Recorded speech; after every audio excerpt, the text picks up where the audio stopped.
کیا آپ بھی بنی اسرائیل ہیں؟ کیا تمہارے پاس گاڑی ہے؟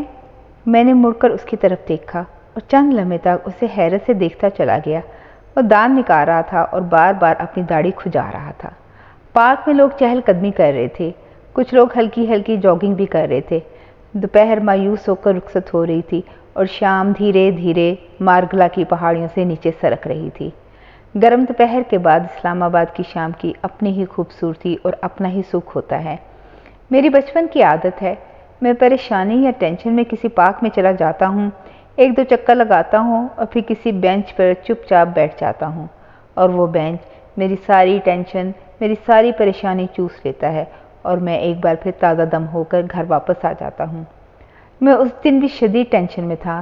میں نے پارک کا چکر لگایا اور سر جھکا کر بینچ پر بیٹھ گیا۔ تھوڑی دیر بعد ایک نیم خواندہ پشتون کسی سائٹ سے آیا اور بینچ پر میرے ساتھ بیٹھ گیا۔ اسے شاید بڑبڑانے کی عادت تھی یا پھر وہ خاموش نہیں بیٹھ سکتا تھا، چنانچہ اس نے مجھے بار بار انگیج کرنا شروع کر دیا۔ وہ کبھی آٹے کی مہنگائی کا ذکر کرتا تھا، کبھی ٹرانسپورٹ کے کرایوں کا رونا روتا تھا اور کبھی لوگوں کے غیر اسلامی لباس پہ تبصرے کرتا تھا۔ میں تھوڑی دیر اس کی لغویات سنتا رہا، لیکن جب بات ہاتھ سے نکل گئی تو میں نے جیب سے تھوڑے سے روپے نکالے اور اس کے ہاتھ پہ رکھ دیے۔ وہ تھوڑی دیر تک حیرت سے نوٹوں کو دیکھتا رہا، پھر اس نے کہکا لگایا، نوٹ واپس میرے ہاتھ پہ رکھے اور بولا، آپ لوگوں کا بڑا المیہ ہے، آپ دوسروں کو بھکاری سمجھتے ہیں۔ آپ کا خیال ہوتا ہے آپ کے ساتھ اگر کوئی غریب شخص بات کر رہا ہے تو اس کا صرف ایک ہی مقصد ہے، وہ آپ سے بھیک لینا چاہتا ہے۔ بابو صاحب، مجھ پر اللہ کا بڑا کرم ہے۔ چوکیداری کرتا ہوں، روٹی مالک عزوجل دے دیتا ہے اور خرچے کے پیسے مالک عزوجل کے بندے سے مل جاتے ہیں۔ میں بس آپ کو پریشان دیکھ کر آپ کے پاس بیٹھ گیا تھا۔ میرا والد کہتا تھا، پریشان آدمی کو حوصلہ دینا بہت بڑی نیکی ہوتی ہے، چنانچہ میں جہاں کسی کو پریشان دیکھتا ہوں میں اس کے پاس بیٹھ جاتا ہوں، مگر آپ نے مجھے بھکاری سمجھ لیا۔ میری حیرت شرمندگی میں بدل گئی اور میں اس سے معافی مانگنے لگا۔ وہ ہنسا اور داڑھی کھجاتے کھجاتے مجھ سے پوچھا، کیا تمہارے پاس گاڑی ہے؟ میں نے چند لمحوں تک اس سوال پر غور کیا اور پھر جواب دیا، ہاں 3-4 ہیں۔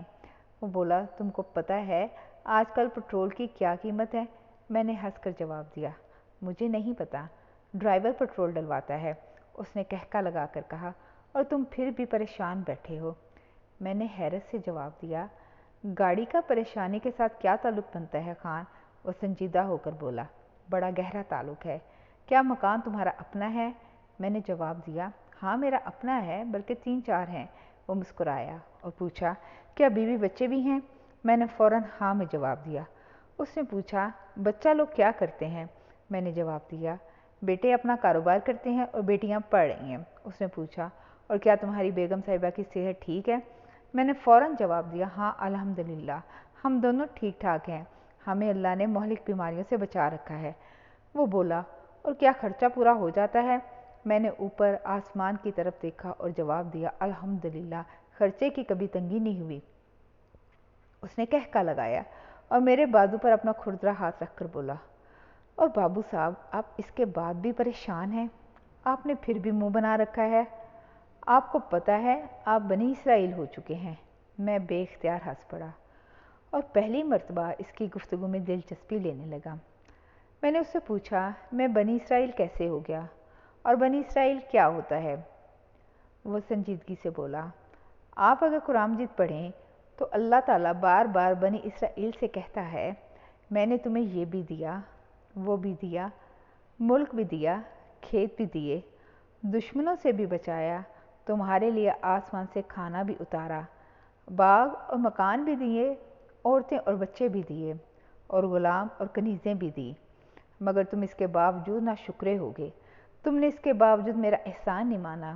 ہمارے مولوی صاحب کہتے ہیں، ساری نعمتوں کے بعد بھی جب کوئی شخص اللہ تعالیٰ کا شکر ادا نہیں کرتا، وہ اس کے احسان یاد نہیں کرتا، تو وہ بنی اسرائیل ہو جاتا ہے، اور پھر اللہ تعالیٰ اسے بنی اسرائیل کی طرح ذلیل کرتا ہے۔ وہ سب کچھ ہوتے ہوئے بھی سکون اور امن سے محروم ہو جاتا ہے، اور آپ بھی مجھے بنی اسرائیل محسوس ہو رہے ہیں۔ آپ کے پاس اللہ کی دی ہوئی تمام نعمتیں موجود ہیں، مگر آپ ان کے باوجود بینچ پر اداس بیٹھے ہیں۔ مجھے آپ پر بڑا ترس آ رہا ہے۔ اب مجھے جھٹکا سا لگا۔ اور میں شرمندگی اور خوف سے اس کی طرف دیکھنے لگا۔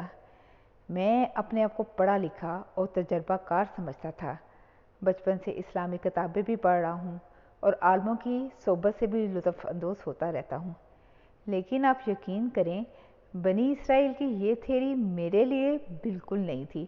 میں نے قرآن مجید میں جب بھی بنی اسرائیل کے الفاظ پڑھے، مجھے محسوس ہوا اللہ تعالیٰ ناشکرے اور نافرمان یہودیوں سے مخاطب ہے۔ یہ انہیں اپنے احسانات یاد کرا رہا ہے، لیکن کیا اللہ تعالیٰ کی نظر میں ہر احسان فراموش بنی اسرائیل ہو سکتا ہے؟ اور کیا قدرت اس کے ساتھ وہی سلوک کرتی ہے جو اس نے بنی اسرائیل کے ساتھ وادی سینا اور اسرائیل میں کیا تھا؟ یہ بات میرے لیے نئی تھی۔